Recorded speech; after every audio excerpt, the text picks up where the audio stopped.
Hello, everybody, and welcome to this edition of Discussing Digital. And today I'm discussing digital marketing with Hayley Jones, who's an accountant. Hayley, would you like to introduce yourself, your business, and then just sort of talk a little bit about your digital marketing in general, and then we'll sort of go from there?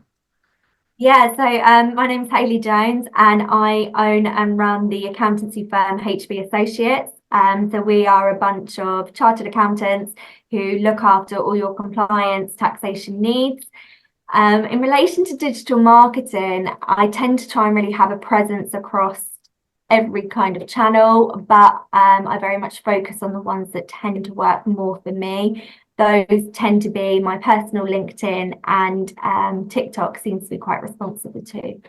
Cool. All right. Well, because I'm fascinated by TikTok at the moment, and we were having a bit of a chat beforehand Yeah. about it. So let's dive straight in with TikTok, because obviously everyone knows that TikTok's a bit about video and content, and so let's talk to start with about the challenges you said you face with recording video. But then actually, I'm going to encourage everyone to go and look because Hayley's videos are brilliant. Yeah, I mean, for me, I'm quite an introvert person. Probably that is a bit stereotypical accountant, but I like to think I'm not a stereotypical accountant. And so the whole concept of recording myself on film and listening to it back, and I'm quite a perfectionist. So in the early days when I started doing it, I would probably spend hours looking like trying to do a video and editing it, deleting it, and all this kind of thing.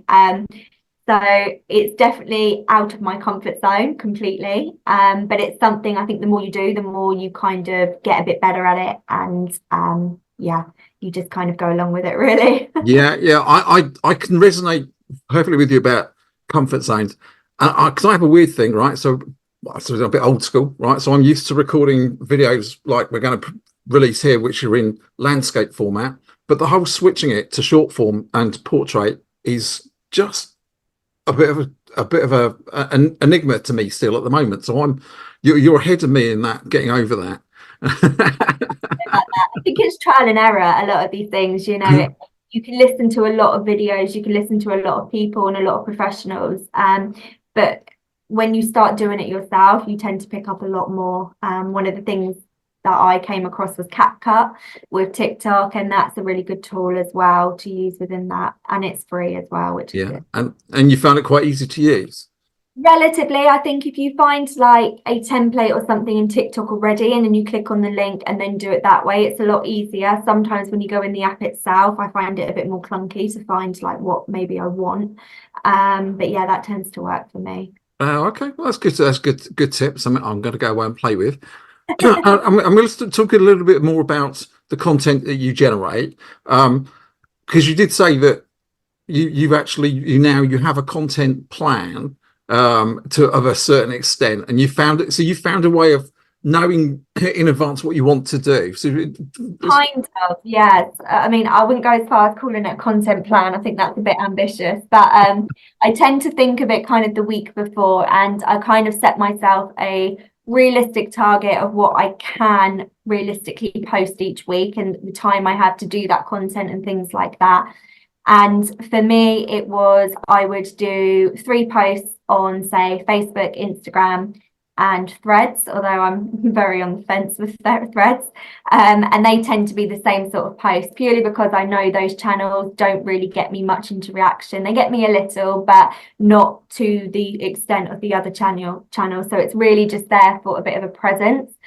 And then I wanted to really push this year, getting more involved on TikTok and driving that a lot more. Being in the industry I am, it can be really perceived as quite a boring topic to discuss. So it's quite sometimes challenging to make that more fun and people to interact with.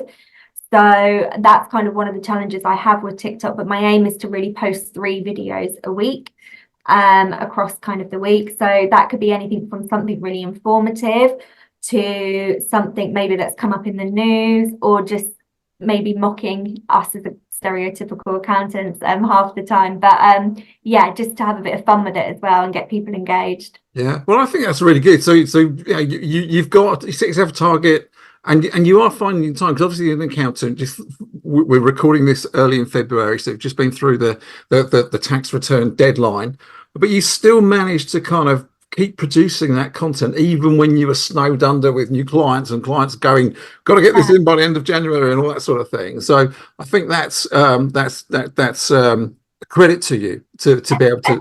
So in that sense, it's bulk planning. Mm. So with the videos, I try and now record in a bulk setting, so that then I've got, say, 3 videos sat there in drafts ready to go and edited. With the posts I put out, they're, you know, scheduled for the week ahead. That takes up a lot of pressure.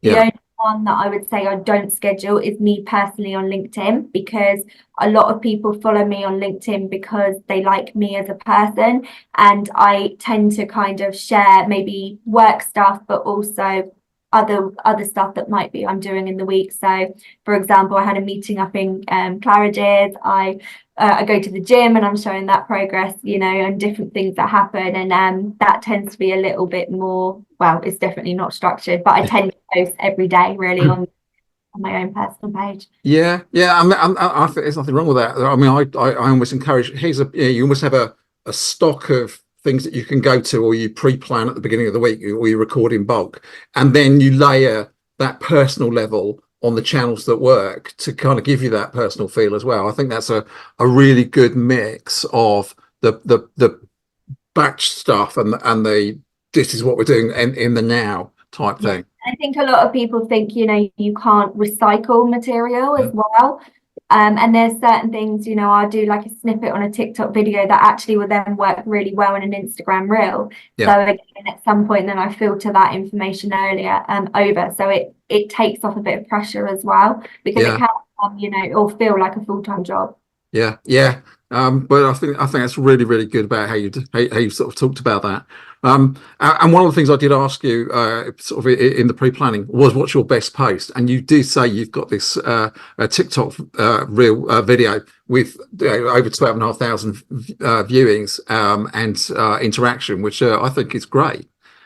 Yeah, it's really funny how that kind of works, because you know, like I say, being a perfectionist at heart, you know, you sit there, you edit your videos, you take the time and do it. You know, I've recorded 2 today, and that probably took me somewhere between half an hour, 45 minutes to do 2 videos. And that video in question, I literally sat in this chair at the beginning of January, having to do all the stuff I need to as an accountant in January, and just went like that. To HMRC legislation sat behind me in relation to side hustle tax, and that just rolled for like 2 days, and I was going viral on that for 2 days, which was just mad. But it's brilliant though, isn't it? It's just something just clicked in the moment, sort of thing. You know. Did. And then I've gone back to like 200 view jail, so I'm waiting for the next thing to kind of send me again. Oh, I'm sure it will happen, and when it does, shout about it on all the other channels so we can all go and have a look. That's really good. So obviously we talked quite a lot about TikTok there, and you said your other main channel that works really well for you is LinkedIn. I know we touched about it a little bit on your personal side of things, but you know, sort of say a bit more about how LinkedIn's working for you, because I know you actually said you've got some really good growth stats, and it's starting to actually generate business for you as well as just being a presence. So when I set up my accountancy firm, it was back in January 23, and I've never I hadn't got a LinkedIn profile set up. They encouraged you all those years back in uni to set one up, but I think I did it at uni and then deleted it, so I never had one. So it was really starting from scratch back then and getting myself out there, you know, showing what HB Associates could do. And then it just really kind of materialized from there. And I've gained roughly about 100 followers a month on my personal LinkedIn page. And I would say probably around the 7-month, 8-month mark was when I then started generating inquiries through LinkedIn, and then building meetings from there. So it's been a really useful tool. That's really good. And is all that on the back of just posting and making comments on posts, or do you use the messaging side of it as well? A bit of everything. So some of those connections were through people I'd met face-to-face networking, where I'd done, you know, in the early days, I was in every single event you could think of. A lot of them was then built on word of mouth. I get such a lot through word of mouth, which I'm really, really, fortunate for and grateful.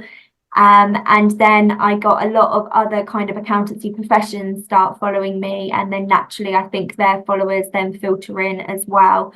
So I get a real mixed bag of people following me on a weekly basis. That's good as well. And as part of, did you do any? Did you put any time aside every day to kind of just do a little bit of commenting and liking or anything like that, or is it ad hoc?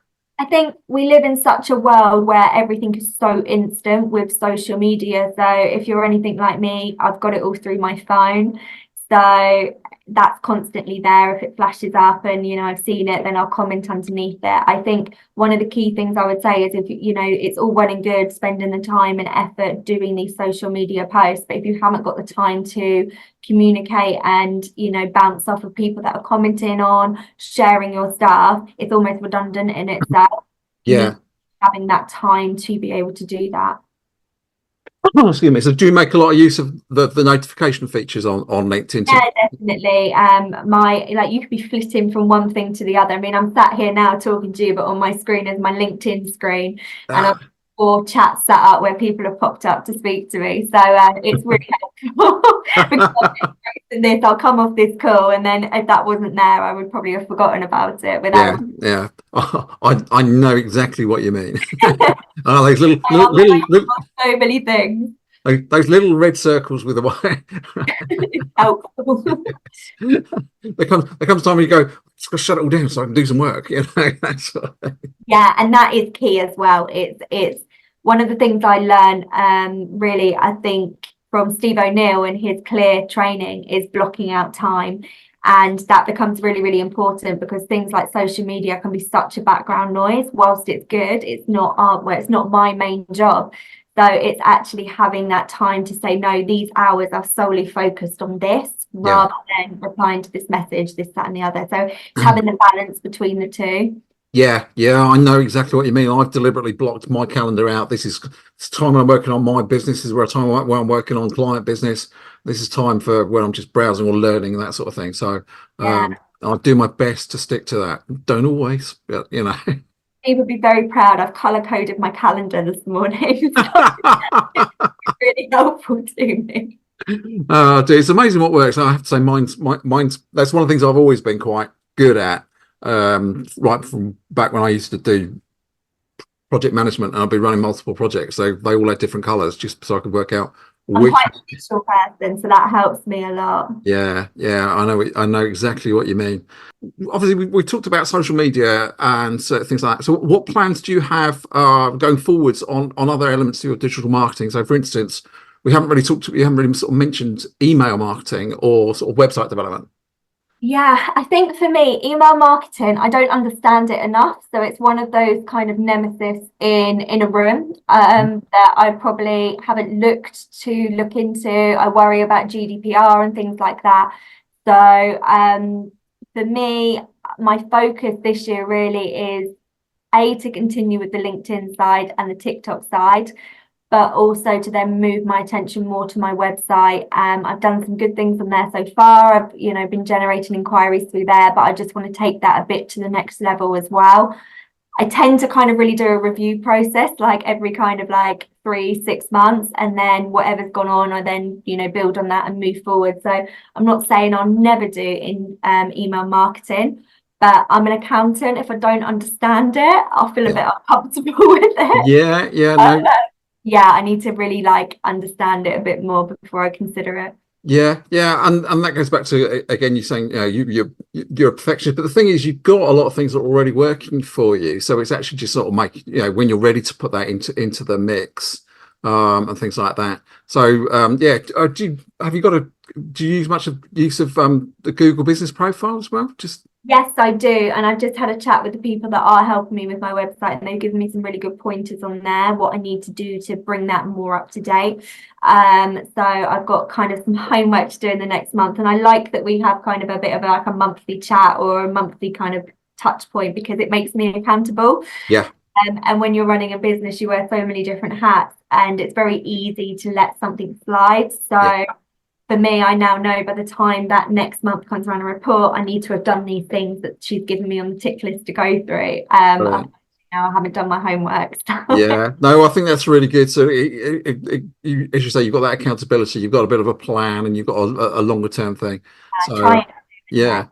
yeah, yeah, no, that's really good. And I think again, that's a really important thing. So you've got a digital marketing, effectively, you've got a digital marketing strategy in place, even though it's some of it's short term, some of it's longer term.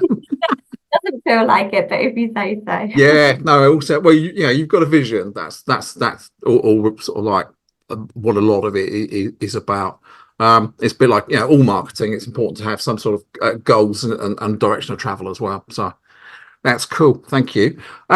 Just conscious of time. So as I sort of gave you a heads up, I ask all of my guests if they can give two tips. One is something that's really good, work for you, and other people should try doing this. And one is, "Oh, don't do that. It's really, really not a good thing to do." So let's start with a good thing. So what's your piece of good advice to anybody that's watching or listening? I think it's just consistency. Uh, but for me, I knew it wasn't realistic to post every single day on every single channel. I knew I would never have the time capacity to do that, maybe in the early days, but definitely not something I could sustain for the future. So it was about creating something that I knew was realistic and was sustainable. And I think if you can be consistent in that approach, you'll then start generating and seeing results. And the more active you are with people, the better it is. Yeah, no, that's absolutely right. I think, you know, consistency is such a big part of it. And what about the don't do this? What's your don't do this tip? I think that there's so many people nowadays that are experts in so many different things, and they're telling us you should do this, you should do that, and it becomes a lot of white noise to, oh gosh, I must jump on that bandwagon. When threads came around, it was this massive thing, you know, jump on it, it's going to be great, it's going to be amazing. If I'm honest, I don't think it's that great or amazing, No, and no, I think that was a complete damp squib in the end. completely. And again, it just proves the hype that people kind of have with these sort of things. So my tip is, you know, work out what channels work for you. Just because your competitor is maybe now got an Instagram or they've got a Facebook and they're going, look at me, I've got all these followers. That might work for them, but it might not work for you. So what's the point in trying to compete with someone just to save a bit of face, if you like, on that side, when actually you need to focus your attention and channels into the channel that does work for you. And I Yeah, think that's really crucial, with knowing what works for you in your business. yeah, no, absolutely, absolutely. It's so easy, isn't it? Oh, look, there's a new shiny thing over there. Yeah, no, I think that's really, really, really good advice. So finally, if people want to get in contact with you because they need an accountant, or if they just want to kind of be able to follow you on any of your digital platforms, and I should say all the links will be shared in the show notes. But what's the best way to sort of get in contact with you?